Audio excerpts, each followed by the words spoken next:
नमस्कार. आज आपण बघणार आहोत दररोज फिट राहण्यासाठी 3 सोप्या सवयी. फिटनेस म्हणजे जिममध्ये तासनतास घाम गाळणं नाही. फिटनेस म्हणजे दररोजच्या छोट्या सवयी. पहिली सवय काय असेल? सकाळी उठल्यावर 2 ग्लास कोमट पाणी प्यायचं आहे. त्यामुळे शरीर जागं होतं आणि मेटाबॉलिझम सुरू होतो.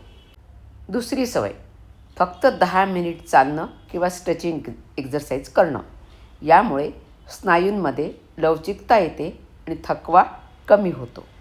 आता तिसरी सवय, झोपण्याआधी मोबाईल बाजूला ठेवा. म्हणजे तुम्हाला चांगली झोप येईल आणि चांगली झोप म्हणजे चांगला फिटनेस.